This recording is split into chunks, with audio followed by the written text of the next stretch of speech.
Salam, hər vaxtınız xeyir olsun. Bugün sizinlə ali sinir fəaliyyəti haqqında danışacağıq. Ali sinir fəaliyyəti insan və ali heyvanların davranışının əsasını təşkil edir. Ali sinir fəaliyyəti dedikdə orqanizmin sinir sisteminin xarici mühitlə qarşılıqlı münasibəti nəzərdə tutulur. Bu fəaliyyət mərkəzi üçün belə deyək də beynimizin daha ali şöbələri, beyin qabığı və qabıqaltı nüvələr iştirak edir. Ümumiyyətlə nə deməkdir? Orqanizmin sinir sisteminin xarici mühitlə qarşılıqlı münasibətini təmin edən fəaliyyət mərkəzi. Biz ali sinir fəaliyyətində əsasən danışırıq reflekslərdən. Seçenovun deməli refleksləri hansı mərhələyə ayırmasından danışacağam indi sizə. Seçenov baş beyin refleksləri əsərinin müəllifidir və bu belə deyək də Seçenov izah etmişdir ki, insanın davranışı, psixi fəaliyyəti sinir sisteminin reflektor işi ilə, yəni reflekslərimizlə əlaqəlidir və burada 3 mərhələdən söhbət gedir. Baş beyin refleksləri 3 mərhələdə baş verir. Birinci mərhələ duyğu orqanlarında baş verən oyanmadır. Yəni xarici təsirlərdən duyğu orqanlarında hər hansısa bir oyanma baş verir. İkinci mərhələ isə beyində gedən oyanma və tormozlanmadır. Yəni beyində hər hansısa bir duyğu, təsəvvür yaranır. Üçüncü mərhələ isə insanın hərəkəti, fəaliyyəti, yəni davranışıdır. İndi bunu bir misal üzərindən deyək. Məsələn, gözümüzə işıq düşdü. Nə olacaq burada? Göz mənim duyğu orqanımdır. Gözümdəki torluq işadakı reseptorlar oyandı birinci mərhələdə. İkinci mərhələdə beynimdə oyanma və tormozlanma, ənsə payımda deməli müvafiq oyanma, tormozlanma prosesi baş verdi. Hər hansısa bir təsəvvür yarandı və nəhayət davranış, yəni göz bəbəyim daraldı.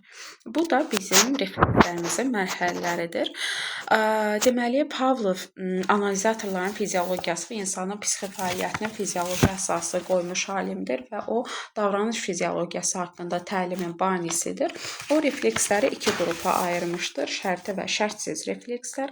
Birinci danışacağım sizə şərtsiz reflekslər haqqında. Sadə dildə desək, şərtsiz reflekslər bizim anadan gəlmə olan reflekslərimizdir.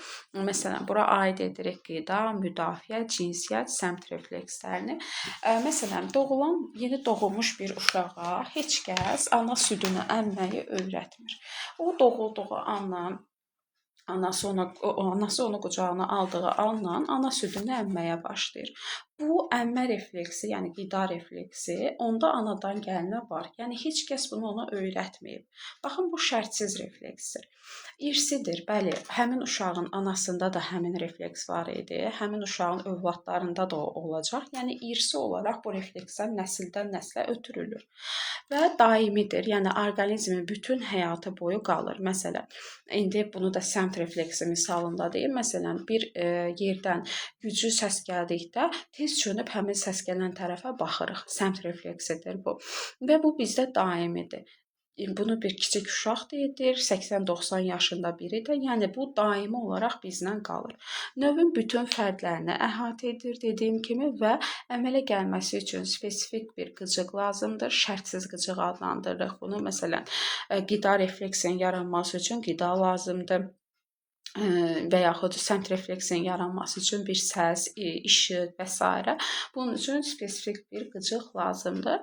İndi bu reflekslərin hər birinin növü haqqında biraz məlumat verək. Qida refleksləri dedik. Qida refleksi dedikdə ağız suyu, mədə, bağırsaq şirəsi ifrazı, sonra çeynəmə, udma, əmmə refleksləri, bunlar qida reflekslərinə aiddir. Sonra müdafiə refleksləri, asqırma, öskürmə, qusma, göz qırpma aiddir bura. Çoxalma proseslərinin əsasında isə cinsiyyət refleksləri dayanır və nəhayət səmt refleksləri dediyim kimi, məsələn, gür bir işıq gəlir. Biz bu zaman gözlərimizi qıyırıq və yaxud səs gəlir, başımızı həmin qıcığa tərəf, səsə tərəf döndəririk. Bunların hamısı səmt refleksləridir. Və şərtsiz reflekslər orqanizmin daxili mühitinin sabitliyini təmin edir. Bu cümləni yadınızda saxlayın. Şərti refleksdə bunun tam əksini deyirik ki, yəni şərti refleks bizim dəyişkən mühit şəraitinə uyğunlaşmamızı təmin edir. Dediyim kimi, şərtsiz refleks irsidir, nəsildən nəslə keçir, daimidir. bütün həyatı boyu qalır, yəni itmir. Növə əmələ gətirən fərdlərin hamısını əhatə edir.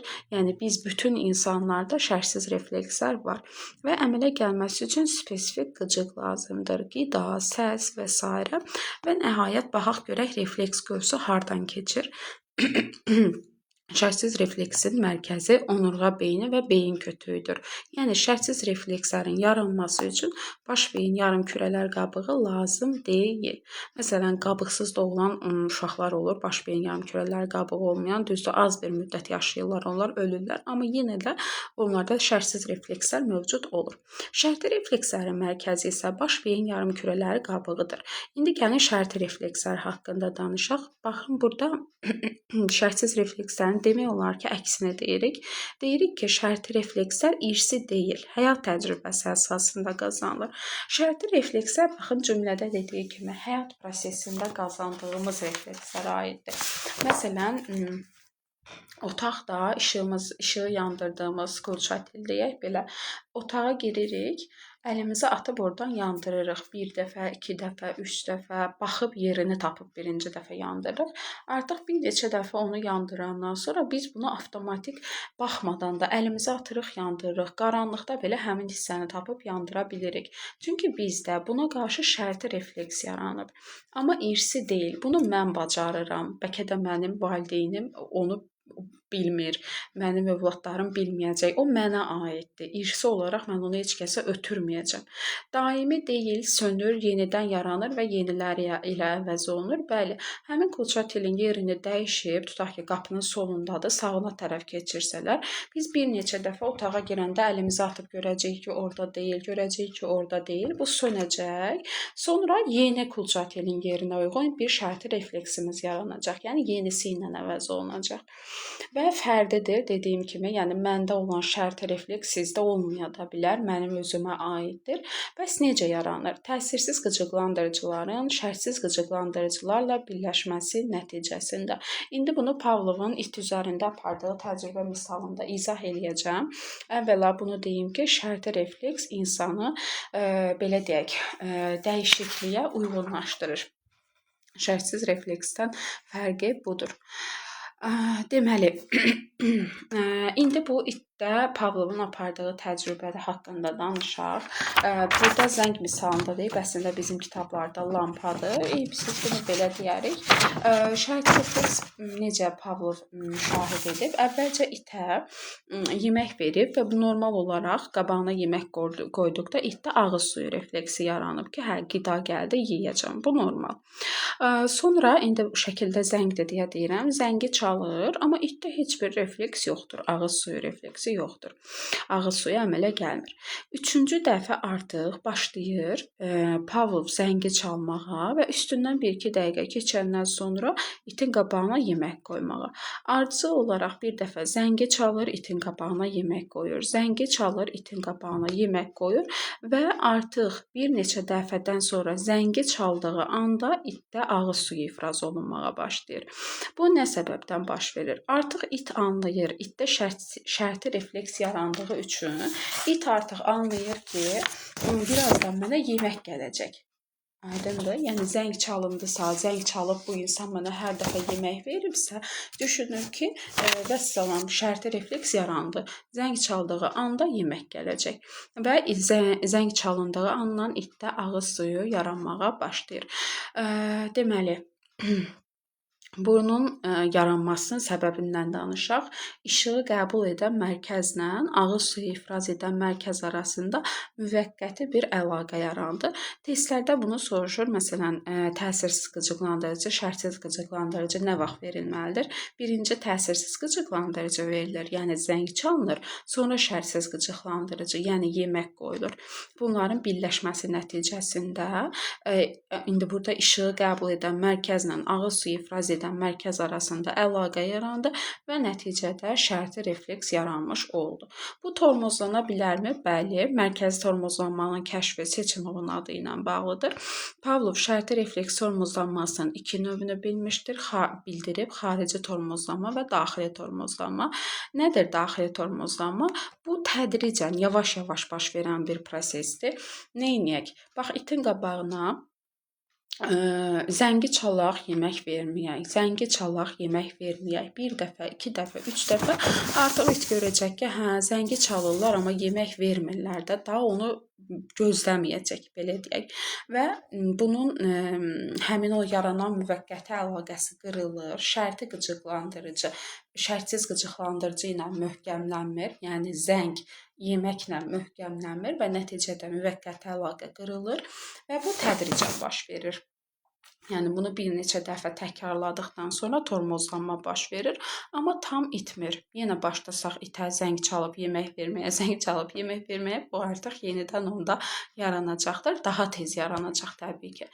Xarici tormozlanma isə qüvvətli xarici qıcığın təsirindən baş verir. Bu lap sadədir. İt yemək yediyi yerdə kənardan bir belə deyək, gücsüz səs eşitsə, artıq onda ağız suyu ifrazı dayanacaq, tormozlanacaq bu refleks və çönüb həmin səs gələn tərəfə baxacaq.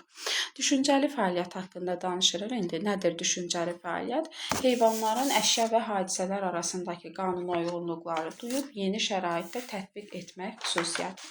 Bunu həmişə yeşik, banan misalında deyirik. Bu dəfə də bambuk çubuqlarından deyək. Məsələn, tavanda banan asılır və meymun bu bananları götürmək istəyir. Bunun üçün ətrafındakı bambuk, iki ayrı bambuk çubuğunu götürür, bir-biri ilə birləşdirir, başlayır həmin belə deyək, oradan o bananı götürməyə. Biz bunu şərti reflekslə izah eləyə bilmərik. Bu artıq düşüncəli fəaliyyətdir. Neynədi meymun burada? Bambuk çubuqları ilə banan arasında bir əlaqə qurdu ki, mən bunları birləşdirib oradan o bananı götürə bilərəm. Bax, biz bunu adlandırırıq düşüncəli fəaliyyət. Ümumiyyətlə, düşüncəli fəaliyyət sinir sisteminin yüksək inkişafı ilə əlaqəlidir və düşüncəli fəaliyyət ətraf mühitə uyğunlaşmanın ali formasıdır. Biz düşüncəli fəaliyyəti bu anatomiyanın ilk mövzularında da danışmışdıq və demişdik ki, bu meymunlarda olan bizim müşahidə etdiyimiz bir şeydir. Və məsələn, insanın təfəkkürü ilə bunu fərqləndirsək, məsələn, meymun yeşikləri üst-üstə qoyub banan götürmək istəyir. Eləcə də insan yeşikləri üst-üstə qoyub banan götürmək istəyir. Meymun neyniyəcək? Yıxıla-yıxıla, bir dəfə alınacaq, bir dəfə alınmayacaq. Amma insan götürsə, daha ehtiyatlı olacaq. Bir yanındakına tapşıracaq ki, məni tut, yıxılaram. Aydındırmı? Ya məsələn, bambuk çubuğu ilə götürür, meymun əzə-əzə götürəcək, insan daha diqqətlə, ehtiyatla. Bu da insanla meymunun təbii ki, fərqidir. Yəni bizdə də var düşüncəli fəaliyyət, amma təbii ki, meymunlardan daha yaxşı inkişaf etmişdir. İndi isə danışırıq nitq haqqında. Nitqi biz ikinci siqnal sistemi adlandırırıq. Nə deməkdir nitq? Əşya və hadisələri ifadə edən sözlər deməkdir. Biz bilirik ki, birinci siqnal sistemi, yəni duyğu orqanları digər canlılarda da mövcuddur. Birinci siqnal sistemi vasitəsilə bir-biri ilə əlaqə saxlaya bilirlər. Amma nitq sırf, yəni ikinci siqnal sistemi insana xas olan bir şeydir və nitq anadan gəlmə deyildir. Yəni, üzr istəyirəm, nitq anadan gəlmədir, lakin dil anadan gəlmə deyildir. Yəni, məsələn, Azərbaycanlı bir uşağı götürüb, aparıb alman bir ailəyə versəniz, onun yanında olduğu adamlar nə dildə danışırsa, yəni həmin o alman ailə hansı dildə danışırsa, o uşaq da o dildə danışmağa başlayacaq. Nitq anadan gəlmədir, dil isə anadan gəlmə deyil. Və həmin uşağı doğulduqdan sonra cəmiyyətdən təcrid etsək, insanların əhatəsində olmasa, o danışa bilməyəcək. Və uşaq danışmağı 5-6 yaşına qədər öyrənir. Əgər o bu vaxta qədər danışa bilmirsə, demək ki, əqli inkişafdan qalır. Və sağaxay insanlarda şifahi nitq sol yarımkürənin alın payı ilə bağlıdır. Yazılı nitq isə gicgah və təpə payları ilə əlaqəlidir. Təfəkkür haqqında danışıram indi. Təfəkkür deməli ikinci siqnal sistemi nəticəsində formalaşmışdır, insana xasdır. İnsanın əşya və hadisələrə qarşı münasibətini söz və obrazların köməyi ilə digər insanlara təqdim etmək və ötürmək xüsusiyyətidir. Yəni biz bunu nitqimiz sayəsində bacarmışıq. Biz nə isə mühakimə edirik, kimləsə mübahisə edə bilirik, yaradıcı düşünə bilirik, məntiqi düşünə bilirik və bu bizim sırf beyin yarımkürələr qabığımızın digər canlılardan daha yaxşı inkişaf etməsi nəticəsində olmuş bir xüsusiyyətdir. Yəni təfəkkürü biz sırf insana xas olan bir xüsusiyyət kimi deyəcəyik. Deməli, bəs nədir emosiyalar? Emoveo sözünün mənası sarsılmaq, həyəcanlanmaq deməkdir. İnsanın özünə və ətraf aləmə münasibətinin dəyişməsi ilə əlaqədar keçirdiyi hissi təzahürlər demək emosiyalara aiddir. Müsbət və mənfi emosiyalarımız var. Bunları yəqin ki, fərqləndirə bilirik. Emosiyanın yaranması alın gicgah payı ara beyinlə əlaqəlidir. Emosiyanın idarə olunması isə deməli alın payı ilə əlaqəlidir. Yəni ki, əsəbləşdim, emosiya yarandısa, bu alın gicgah payı və ara beynin iştirakı ilədir. Amma mən əsəbimi gizlətməyə çalışıramsa artıq, yəni bu emosiyamı idarə edirəmsə, bu alın payı ilə əlaqəlidir. Deməli, istənilən emosional vəziyyətdə qan təzyiqi artır, ürək döyüntüləri sürətlənir, qanda bioloji fəal maddələr daha da artır. Bu istənilən emosiyada mövcuddur və hər bir emosiyadan sonra ifadəli hərəkətlər olur və ifadəli hərəkətlər etməklə də müvafiq emosiya yaratmaq olur. Məsələn, buna artistin hər hansısa bir obraza girməsini misal göstərə bilərik. İndi isə danışırıq yaddaş haqqında. Yaddaş insanın mərkəzi sinir sisteminin köməyi ilə fərdi təcrübə toplaması, onu uzun müddət saxlaması, idarə etməsi deməkdir. Yaddaşın formalaşması beyin qabığı ilə əlaqəlidir, amma yaddaşın xüsusi bir mərkəzi yoxdur. Amma alın gicgah payı zədələnəndə yaddaş zəifləyir. Dediyim kimi, konkret yaddaş mərkəzi yoxdur beynimizdə. Yaddaşın təsnifatlaşdırılması biraz qəlizdir. Diqqətiniz burada olsun. Yəni hansı xüsusiyyətinə görə neçə növü var, bu testlərdə düşür. Xatırlatma, yadda saxlama və təkrar etmə müddətindən asılı olaraq sensor yaddaş, ani yaddaş mövcuddur. Nədir sensor ani yaddaş? Yəni gəldi məlumat, bir neçə saniyəlik qaldı, reseptor məlumatı qəbul elədi, bir neçə saniyə qaldı, etdi. Yəni burada beyin ali şöbələri cəlb olunmur, yaddaşın izi silinir ki, təzə bir siqnal gəlsin. Yəni yanımızda kimsə danışır, dinləyirik, amma onu biz heç cür yaddaşımızda saxlamırıq. Qısa müddətli yaddaş nədir? Əgər reseptordan gələn məlumat vacibdirsə, qısa müddətli yaddaşa keçir. Yəni hazırki anda nəyi fikirləşiriksə, həmin o məlumatı yadda saxlayırıq. Bu da dediyim kimi qısa müddətlidir. Təkrar eləməsək yaddaşdan silinib gedəcək. Nədir uzun müddətli yaddaş? Yalnız təkrarla, yadda saxlamaqla möhkəmlənən məlumat keçir uzun müddətli yaddaşa. Uzun müddət, yəni biz bunu aylarla, illərlə yaddaşımızda saxlaya bilirik.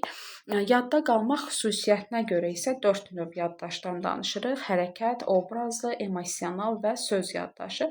Hərəkət yaddaşı hərəki vərdişlər əsasında hər hansısa bir hərəkətin yadda saxlanılması, təkrar olunmasıdır. Məsələn, idman hərəkəti eləmək, yazı yazmaq, rəqs hərəkəti aiddir hərəkət yaddaşına. Obrazlı yaddaş insanın üzünü, səsini, qoxunu, musiqini yadda saxlamaqdır. Daha çox bu inkişaf edib artistlərdə, şairlərdə, yazıçılarda və s. Sonra emosional yaddaş keçirmiş olduğumuz bu duyğu hər hansısa bir hissləri yadda saxlamaqdır. Emosional vəziyyətdə insanda yaranan bioloji fəal maddələr imkan verir ki, o məlumatı daha yaxşı yaddaşda saxlayaq. Söz yaddaşı isə insanın oxuduğu, eşitdiyi, danışdığı sözləri yadda saxlaması və onu təkrar etməsidir.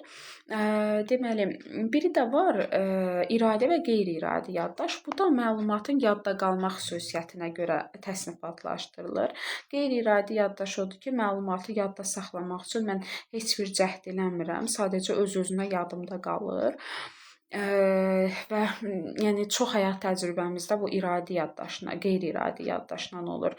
Məsələn, bir də görürsüz ki, hər hansısa bir kiminsə nömrəsi ya bir maşın nömrəsi ağlımızda qalıb, yaddaşımızda qalıb. Qeyri-iradi yaddaş uşaqlarda daha güclü olur.